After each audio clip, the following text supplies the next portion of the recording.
Good morning, welcome to agri Pathshala. स्वागत है आपका एक बार फिर से एग्री पाठशाला में। कैसे आप लोग? सभी लोग अच्छे हैं।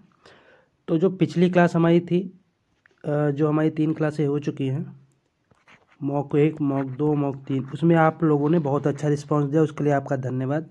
दूसरी चीज़, उसमें जो क्वेश्चन थे, ठीक है, वो अच्छे क्वेश्चन थे जो कि पिछले एग्ज़ाम में आए हुए हैं। ठीक है, इसमें भी हम ऐसे क्वेश्चन आपके सामने लाएंगे जो किसी ना किसी एग्ज़ाम में आ चुके हैं। ठीक है, तो उनको ज़रूर अटेंड करिए और ये अच्छी क्लास आपकी होगी। चलिए चलते हैं बिना देरी के पहले क्वेश्चन पे।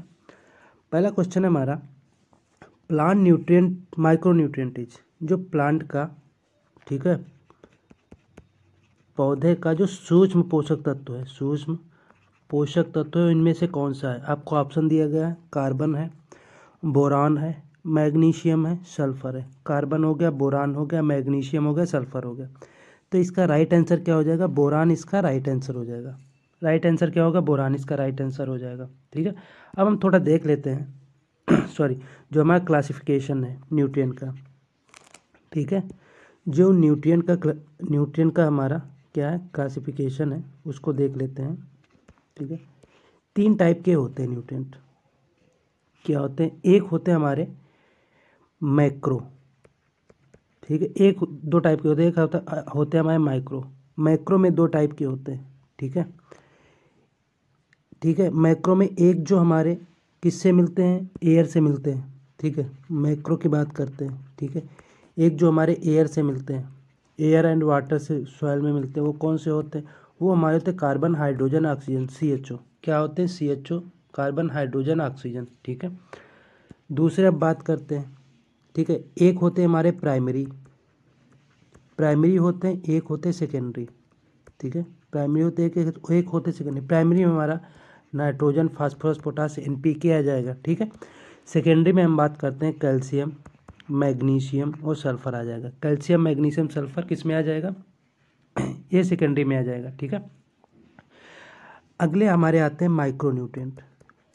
कौन से आएंगे? Micro nutrient. उसमें आपका क्या आ जाएगा? जैसे आयरन हो गया, कॉपर हो गया, मैग्नीज हो गया, जिंक हो गया, ठीक है, बोरान हो गया, मॉलिब्डेनम हो गया, क्लोरीन हो गया और निकिल हो गया। इतने सारे जो न्यूट्रिएंट हैं ये किस में आ जाएंगे? ये माइक्रो में आ जाएंगे।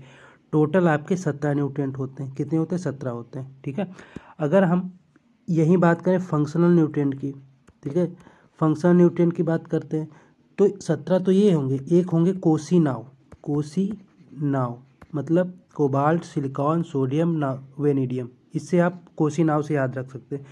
इनको सबको मिला दिया जाता है तो इनको फंक्शनल न्यूट्रिएंट कहते हैं। ठीक है, कितने हो जाएंगे? 21 जो होते हैं फंक्शनल न्यूट्रिएंट होते हैं। ठीक है, ये इसेंशियल नहीं होते हैं, ये नॉन इसेंशियल होते हैं न्यूट्रिएंट, ये इसेंशियल माने जाते हैं। ठीक है, फंक्शनल जो टर्म दिया था किसने दिया था? ये दिया था निकोलस ने, निकोलस ने दिया था। किसने दिया था? निकोलस ने दिया था। ठीक है, तो इसका अगर बात करते हैं, इसका सही आंसर क्या हो जाएगा? बोरान इसका सही आंसर हो जाएगा। कार्बन जो है ये आपका एयर वगैरह से मिलता है, माइक्रो हो जाएगा। मैग्नीशियम सल्फर ये कैसा हो? Release from paddy field. Paddy field से कौन सी गैस जो है रिलीज की जाती है? Carbon dioxide, hydrogen sulphide, CH4 या NH3। NH3 मतलब क्या हो जाएगा? ये अमोनिया हो जाएगा। ठीक है, ये हो जाएगा मेथेन, ये हो जाएगा मेथेन। तो धान के खेत से कौन सी गैस निकलती है? मेथेन निकलती है। इसका सही आंसर क्या हो जाएगा? मेथेन इसका सही आंसर हो जाएगा। तो धान के खेत से कौन सी गैस निकलती है? मेथेन धान के खेत से निकलती है। ठीक है, धान के खेत से मेथेन गैस निकलती है। चलिए अगले क्वेश्चन पे चलते हैं। अगला है हमारा, विच 2 crops of the following responsible for the almost 75% of pulse production in India. मतलब अगर 100% पल्स प्रोडक्शन दाल का उत्पादन हो रहा है, उसमें 75% किन दालों का उसमें भागीदारी है? ग्राम पिजन पी मतलब चना और अरहर की, ग्राम मूंग बीन मतलब चने की और मूंग की, मूंग बीन और लेंटिल, ठीक है, मूंग बीन या लेंटिल की, पिजन पी की या मूंग बीन की। तो इसका सही आंसर क्या हो जाएगा? ग्राम जो हमारा चना हो जाएगा, अरहर हो जाएगा। ठीक है, चने की दाल व अरहर की दाल का सबसे ज़्यादा स्टेक माना जाता है। कितना? लगभग 75% स्टेक किसका है? चने की दाल का और अरहर का। किसमें? पल्स प्रोडक्शन जो इंडिया में हो रहा है। तो इसका सही आंसर क्या हो जाएगा? ग्राम और पिजन पीस का सही आंसर हो जाएगा। ठीक है, चलिए अगले क्वेश्चन पे चलते हैं। अगला हमारा, फायर क्यूरिंग किस में फॉलो की जाती है? बीड़ी टोबैको में, ठीक है। क्यूरिंग क्या होता है? क्यूरिंग बेसिकली एक टर्म होता है। क्यूरिंग का मतलब होता है पत्तियों से मॉइस्चर को निकालना, मतलब मॉइस्चर को रिलीज करना। मॉइस्चर या नमी को क्या होता है पत्तियों से निकालने की क्रिया को हम लोग क्या कहते हैं? क्यूरिंग। जब मॉइस्चर निकलेगा तो पत्तियां क्या होंगी? सूख जाएंगी। तो पत्तियों को सुखाने की क्रिया बोल सकते हैं या नमी को निकालने की क्रिया बोल सकते हैं। दोनों को क्या बोलते हैं? क्यूरिंग बोलते हैं, ठीक है। बीड़ी में होगी, हुक्का में होगी, चेरुट तंबाकू में होगी या चेरुट टाइप टोबैको में होगी, च्यूइंग टाइप टोबैको में होगी। तो अगर बात करते हैं क्यूरिंग की, फायर क्यूरिंग की, ठीक है। फायर का मतलब होता है आग जला के उसमें पत्तियों को सुखाते हैं। किस में सुखाते हैं? ये होता है बीड़ी टोबैको में। किस में होता है? बीड़ी टोबैको में होता है। किस में होता है? बीड़ी टोबैको में होता है। इसमें एक फेमस क्यूरिंग मेथड होता है, एक होता है फ्लू क्यूरिंग। क्या होता है? फ्लू क्यूरिंग होता है। ये किस में होता है? ये होती है हमारी वर्जीनिया टोबैको। जो हमारी वर्जीनिया टोबैको होती है उसमें जो होता है हमारा क्या होता है? फ्लू क्यूरिंग होता है। ये सबसे फेमस है, सबसे इंपॉर्टेंट है, ठीक है। लेकिन फायर क्यूरिंग की बात करते हैं किस में होता है? बीड़ी टोबैको में होता है। किस में होता है? बीड़ी तंबाकू में होता है। किसमें? फायर क्यूरिंग होता है, ठीक है। इसमें जो प्रैक्टिसेस होती है इनका कभी कभी क्रम पूछ लिया जाता है। प्रैक्टिस होती है उसका कभी कभी क्रम पूछ लिया जाता है। इनका होता है TDPC। TDPC ये क्या होता है? टॉपिंग होता है, डीसकरिंग होता है, प्रूनिंग होता है और क्यूरिंग होता है। ये प्राइमिंग होता है और क्यूरिंग होता है। मतलब टी से क्या होता है? टॉपिंग होता है। इसी क्रम में होगा TD। डी का क्या हो जाएगा? डीसकरिंग हो जाएगा, डीसकरिंग हो जाएगा। पी का हो जाएगा प्राइमिंग हो जाएगा, ठीक है। और सी का क्या हो जाएगा? क्यूरिंग हो जाएगा। क्या हो जाएगा? क्यूरिंग हो जाएगा। ये क्रम कभी कभी पूछ लेता है। इसमें प्रैक्टिस होती है, टॉपिंग होती, ठीक है, ऊपर की पत्तियां हटा देते हैं। डीसकरिंग मतलब इसकी जो शक्कर से या इसकी जो ब्रांचेस निकलती हैं उनको हटा देते हैं। प्राइमिंग का मतलब होता है ऊपर की पत्तियों को तोड़ दिया जाता है, ठीक है। और क्यूरिंग की बात करते हैं, क्यूरिंग क्या? इनकी पत्तियों से नमी निकाल दी जाती है, इनकी पत्तियों को सुखाया जाता है, उसे कहते हैं क्यूरिंग। तो ये जरूर याद रखिएगा, TDPC इसी क्रम में आएगा, TDPC, ठीक है, TDPC। चलिए इसका सही आंसर क्या हो जाएगा? बीड़ी तंबाकू इसका सही आंसर हो जाएगा। चलिए चलते हैं अगले क्वेश्चन पे। अगला क्वेश्चन है हमारा, groundnut pegs when developed in the soil from. जो ग्राउंड नट की पेग होती है, पेग जिसमें मूंगफली के दाने पड़ते हैं, ठीक है, उसे क्या बोलते हैं? उसे बोलते हैं पेग, ठीक है। तो जो पेग होती है वो किससे डेवलप होती है सॉइल में? ट्यूबर से होती है, फ्रूट से होती है, स्टेम से होती है, रूट से होती है। ट्यूबर से होती है, ट्यूबर से होगी, ठीक है, या फ्रूट से होगी, या फिर आपकी स्टेम से होगी, या रूट से होगी। तो अगर बात करते हैं पेग की, तो पेग किससे होता है? स्टेम से होता है। क्या होता है? पेग किससे होता है? स्टेम से होता है, ठीक है। ट्यूबर की बात करते हैं तो हमारा पोटैटो होता है, ठीक है, पोटैटो होता है। फ्रूट की बात करते हैं तो हमारा टोमेटो हो जाएगा। टमाटर हमारा कैसे क्या होता है? फ्रूट होता है, ठीक है। रूट की बात करते हैं जो हमारी रेडिश है, रेडिश की बात करते हैं, रेडिश हो जाएगा, या हमारी कैरेट हो जाएगा। ये सारे के सारे क्या है? रूट टाइप के, ठीक है। मूली हो जाएगा, गाजर हो जाएगा, ये सारे के सारे क्या है? रूट है। तो अगर हम ग्राउंड नट की बात करते हैं, ग्राउंड नट में क्या हमारा आ जाएगा? ये हमारा स्टेम में आ जाएगा, ठीक है। जो पे कन्वर्ट होती हैं किससे? स्टेम से होती हैं। चलिए आगे बात करते हैं। इन jute growing areas the usually alternate crops. Alternate crops का मतलब होता है अगर जूट हम लगातार हम जूट उगा रहे हैं, अगर जूट ना उगाएं तो उसके स्थान पे हम लोग ऐसी कौन सी फसल उगा सकते हैं जो उसी का अल्टरनेट बन सकती है? तो इसमें ऑप्शन दिया गया है कॉटन का, व्हीट का, शुगर केन का, राइस का। अगर हम कपास उगा सकते हैं, गेहूँ उगा सकते हैं, गन्ना उगा सकते हैं और चावल उगा सकते हैं। तो इसका सही आंसर की बात करें, इसका सही आंसर होगा राइस, ठीक है। अगर हम जूट नहीं उगा रहे हैं जूट वाले एरिया में, तो उसमें हम क्या उगा सकते हैं? राइस उगा सकते हैं। लगभग जो जूट और राइस का टेम्परेचर भी समान रहता है, ठीक, टेम्परेचर के तौर पे भी लगभग समान रहता है, ठीक है। इसमें कंडीशन भी लगभग क्या होती? समान ही होती है, ठीक है। इन्वायरमेंट कंडीशन भी समान होती है, ठीक। इसमें प्रैक्टिसेस भी लगभग समान की जाती हैं, ठीक है। इससे रेशा निकाला जाता है, इससे क्या होता है? चावल का प्रोडक्शन होता है। बाकी थोड़ी जो इसमें सिमिलरिटी होती है बहुत ज़्यादा होती है, ठीक है। इसलिए अल्टरनेट क्रॉप के तौर पे हम क्या उगाते हैं? राइस को उगाते हैं जूट की जगह। अगला हम बात करते हैं the commission of agriculture cost and price. इसका मतलब होता है CACP, ठीक है। ये क्या करता है, सपोर्ट प्राइस करता है, फिक्स करता है, या wholesale price fix, retail price, या इनमें से कोई नहीं। ये करता है सपोर्ट प्राइस। सपोर्ट प्राइस क्या होता है, जो सरकार हमारा एमएसपी लाता है, मिनिमम सपोर्ट प्राइस जो लाता है, ठीक है, मिनिमम सपोर्ट प्राइस जो डिसाइड करता है वो किसकी रिकमेंडेशन पे करता है, CACP, commission of agriculture cost and price की रिकमेंडेशन पे, ठीक है। तो ये क्या करता है, सपोर्ट प्राइस को फिक्स करता है, ठीक है, सपोर्ट प्राइस को क्या करता है, फिक्स करता है। CACP कब आया था, 1965 में CACP बना था। कब, 1965 में CACP बना था। चलिए आगे चलते हैं।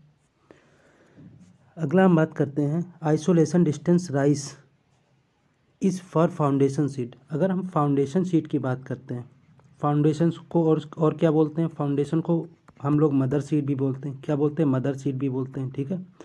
फाउंडेशन सीड के टैग की बात करते हैं, ठीक है। इसका टैग क्या होगा, इसका टैग किस कलर का होता है, वाइट कलर का होता है। किस कलर का होता है, वाइट कलर का होता है, ठीक है, वाइट कलर।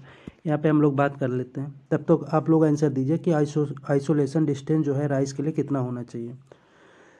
सीड हमारे जो होते हैं, एक तो होते हैं हमारे ब्रीडर, ठीक है, एक होते हैं हमारे क्या, फाउंडेशन, एक होते हैं हमारे रजिस्टर्ड, एक होते हैं हमारे सर्टिफाइड, ठीक है।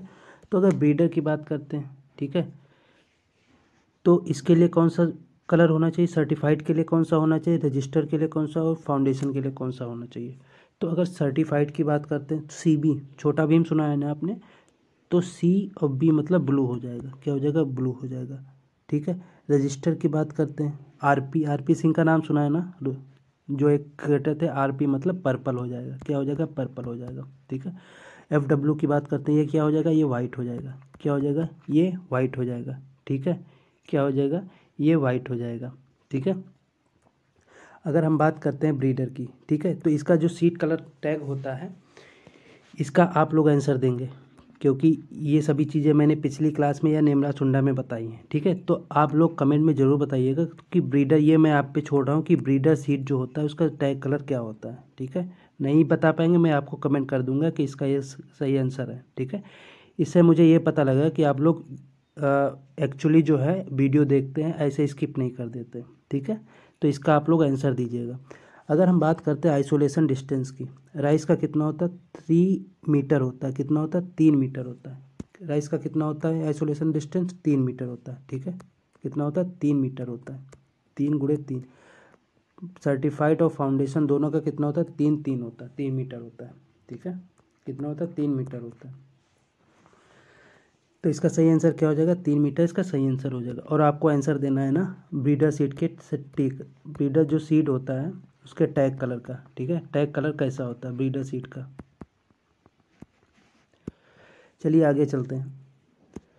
The basic unit of development under the integrated rural development programme, यानी IRDP, integrated rural development programme के अंदर जो बेसिक यूनिट है वो कौन सी है, डिस्ट्रिक्ट है, फैमिली है, विलेज है, या कम्युनिटी डेवलपमेंट ब्लॉक है।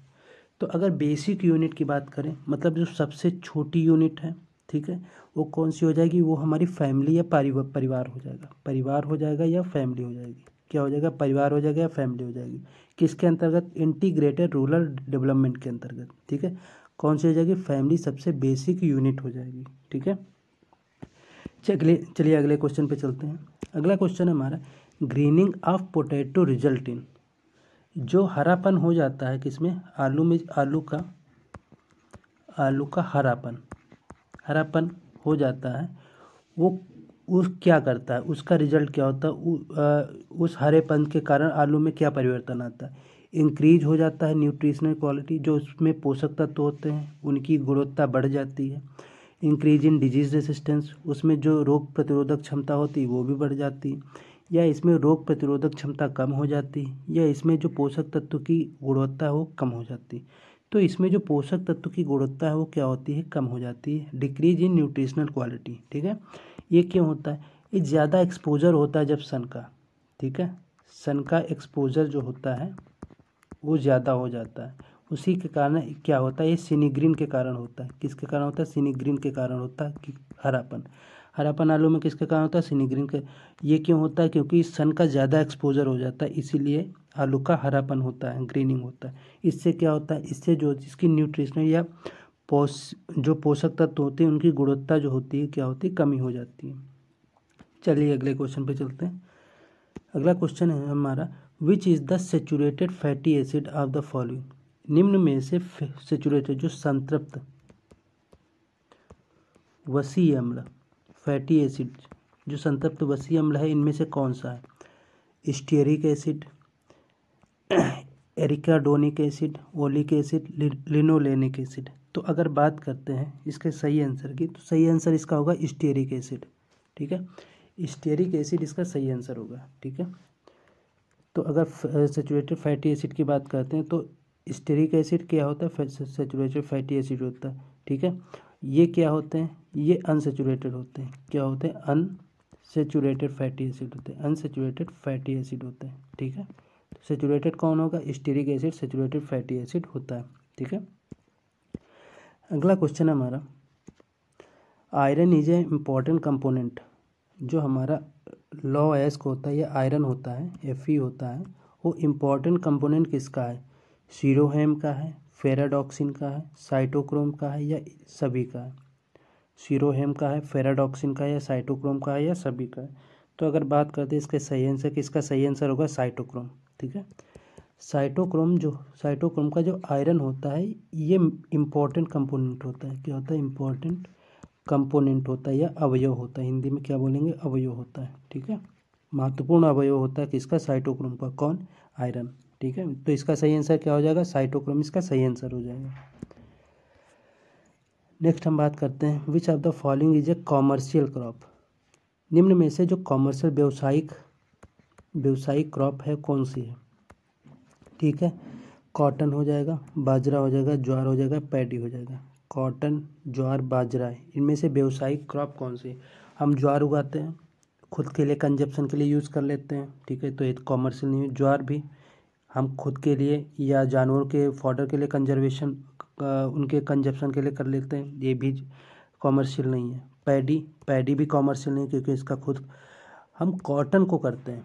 कॉटन से हम खा तो सकते नहीं, उससे हम लोग क्या करते हैं? केवल कपड़े बनाते हैं। ठीक है, तो ऐसी क्रॉपें जो होती हैं जिनके द्वारा हम व्यवसाय ही करते हैं, ठीक है, उनको जब वो करने के बाद, ठीक है, इनका पूरा प्रोसेस करने के बाद जो इससे क्लॉथ बनते हैं ना, जब क्लॉथ बनते हैं उसके बाद इसको यूज़ किया जाता है। तो ये ऐसी फसलें हमारी क्या हो जाएंगी? कॉमर्शियल क्रॉप हो जाएंगी। क्या हो जाएंगी? ये हमारी कॉमर्शियल क्रॉप हो जाएंगी। क्या हो जाएंगी? कॉमर्शियल क्रॉप हो जाएंगी। ठीक है, तो इसका सही आंसर क्या हो जाएगा? कॉटन इसका राइट आंसर हो जाएगा। अगला है हमारा मोनोकल्चर। ये जो टिपिकल कैरेक्टरिस्टिक ऑफ जो मोनोकल्चर होता है। ठीक है, अगर मोनोकल्चर की बात करते हैं, monoculture is a typical characteristic, तो मोनोकल्चर का इनमें से कौन सी विशेषता सबसे अच्छी मानी जाती है? शिफ्टिंग कल्टीवेशन, ये तो गलत ही है, इसमें मोनोकल्चर नहीं होता। सबसिस्टेंस फार्मिंग, ये भी नहीं है। स्पेशलाइज्ड हॉर्टिकल्चर, ये भी नहीं है। ये है आपका कॉमर्शियल ग्रेन फार्मिंग। ठीक है, जो कॉमर्शियल ग्रेन फार्मिंग होता है इसमें मोनोकल्चर करते हैं।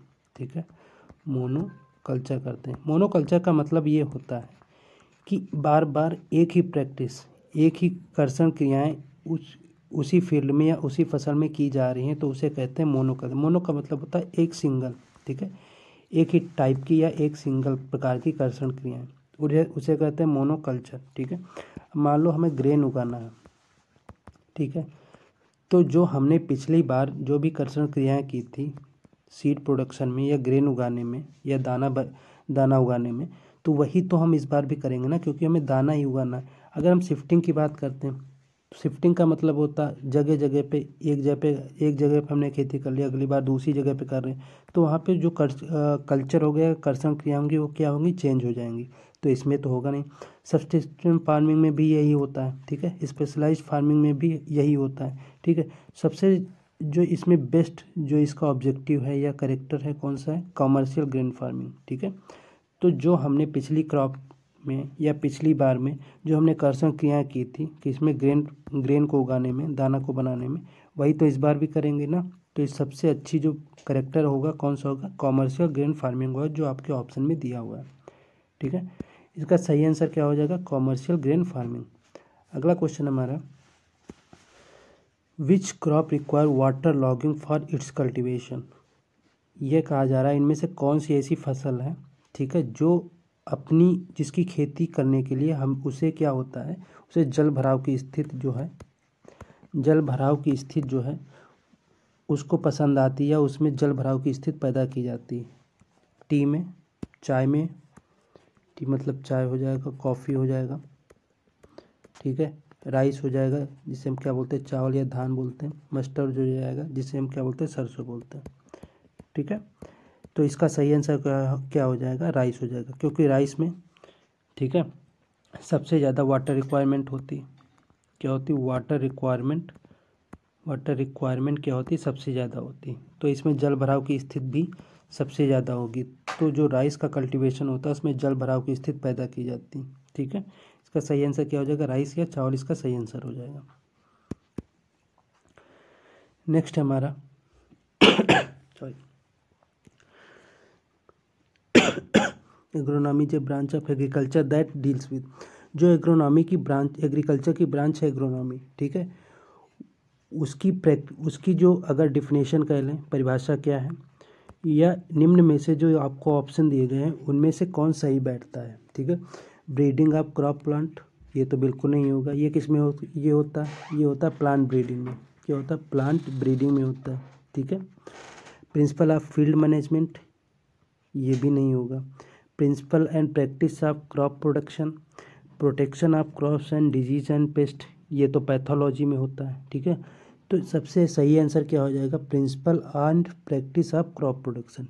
ठीक है, मतलब फसल उगाने के लिए जो उसके सिद्धांत होते हैं या उनकी जो क्रियाएं होती हैं, ठीक है, उसको क्या कहते हैं, उसे कहते हैं एग्रोनॉमी। क्या कहते हैं, एग्रोनॉमी। अगर आपको डिफिनीशन लिखने को आ जाए तो आप यही लिख सकते हैं, principle and practice of crop production. ठीक है, उसे कहते हैं एग्रोनॉमी कहते हैं। क्या कहते हैं, एग्रोनॉमी कहते हैं। ठीक है, तो इसका राइट आंसर क्या हो जाएगा, एग्रोनॉमी इसका राइट आंसर हो जाएगा, जिसकी परिभाषा क्या है, principle and practice of crop production. ठीक है, नेक्स्ट हमारा है, the black rust of disease of wheat किसके द्वारा होता है। ठीक है, ब्लैक रस्ट जो डिजीज होता है किसके द्वारा होता है। आपके पास ऑप्शन है Xanthomonas graminis, Puccinia graminis, Puccinia recondita, none of these, इनमें से कोई नहीं। तो जो हमारा व्हीट होता है, ठीक है, इसमें तीन टाइप के रस्ट होते हैं। एक होता है हमारा ब्लैक रस्ट। ठीक, ब्लैक रस्ट होता है वो पक्सिनिया ग्रैमिनी ट्रिटिसाई द्वारा होता है। किसके द्वारा होता है, पक्सिनिया ग्रैमिनी, वैरायटी कौन सी होती है, ट्रिटिसाई द्वारा होता है। ये होता है हमारा ब्लैक रस्ट। और इसका सही आंसर क्या हो जाएगा, यही पक्सिनिया ग्रैमिनी ट्रिटिसाई होता है। ठीक है, एक होता है हमारा पक्सिनिया ग्रैमिनी, वैरायटी क्या होती है, रिकॉन्डिटा होती, ये होता है हमारा ब्राउन रस्ट। क्या होती है, ब्राउन रस्ट होता है। क्या होता है, ब्राउन रस्ट होता है। ठीक है, एक इसमें लगता है भाई पक्सिनिया ग्रैमिनी, एक होता है स्ट्रीफॉर्मिस होता है। ठीक है, ये होता है हमारा येलो रस्ट। क्या होता है, येलो रस्ट होता है। ठीक है, क्या होता है, येलो रस्ट होता है। तीन टाइप के रस्ट होते हैं, Puccinia Gramineae tritici black rust हो जाएगा, पक्सिनिया ग्रैमिनी रिकॉन्डिटा ये ब्राउन रस्ट हो जाएगा, पक्सिनिया ग्रैमिनी और स्ट्रीफॉर्मिस ये येलो रस्ट हो जाएगा। ठीक है, तो इसका राइट आंसर क्या हो जाएगा, पक्सिनिया ग्रैमिनी ट्रिटिसाई।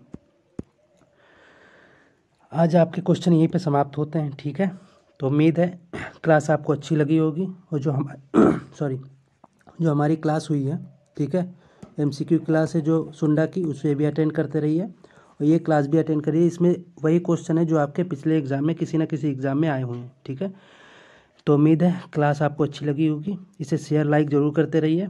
मिलते हैं अगली क्लास में, तब तक के लिए धन्यवाद।